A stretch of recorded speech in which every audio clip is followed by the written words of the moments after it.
एक बार एक समुद्र जहाज पर कुछ व्यापारी व्यापार करने के लिए किसी दूसरे देश जा रहे थे। एक व्यापारी के साथ उसका पालतू बंदर भी था। वह उस बंदर को हमेशा अपने साथ रखता था। समुद्री यात्रा के दौरान अचानक ही एक बहुत भयंकर तूफान आया। उस तूफान में जहाज पलट गया और समुद्र में समाने लगा। सभी यात्री डूब रहे थे। बंदर ने भी बचने की सभी उम्मीदें छोड़ दी थी। वह डूब ही रहा था कि अचानक एक डॉल्फिन उसके पास आई और उसे पीठ पर बिठाकर एक द्वीप पर ले गई। द्वीप पर पहुंचते ही बंदर डॉल्फिन का शुक्रिया अदा करने लगा। डॉल्फिन वापस जाने ही वाली थी कि अचानक वापस मुड़ और बंदर से पूछने लगी, क्या तुम इस द्वीप के बारे में जानते हो? बंदर ने तुरंत जवाब दिया, हाँ बिल्कुल, यहाँ का राजा मेरा बहुत अच्छा दोस्त है।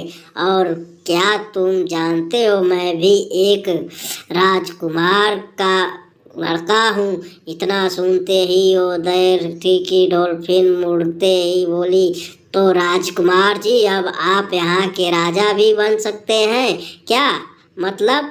जानते हुए डॉल्फिन से बंदर ने हैरान होकर पूछा, जिसका जवाब डॉल्फिन ने ये दिया, अभी तक इस द्वीप पर कोई नहीं रहता था, अब तुम आ गए हो तो तुम ही यहाँ के राजा हो। और साथ में एक झूठे भी। अलविदा।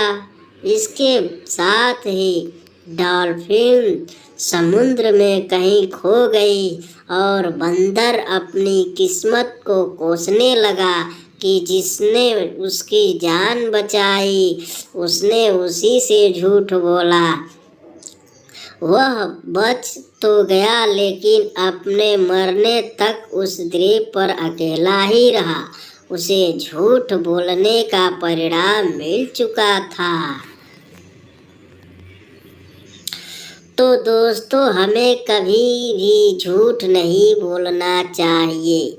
जो कहते हैं कि छोटे मोटे झूठ तो चलते हैं, तो ये जान लीजिए कि झूठ कभी छोटा बड़ा नहीं होता।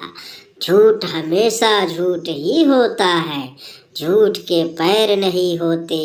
इसलिए खुद से वादा करें कि हम जिंदगी में कभी भी झूठ नहीं बोलेंगे।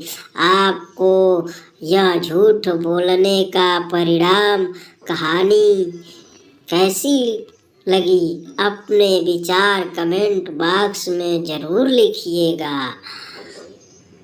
धन्यवाद। जय हिंद, जय भारत। तो दोस्तों, कमेंट बॉक्स में ज़रूर लिखिएगा ये कहानी आपको कैसी लगी।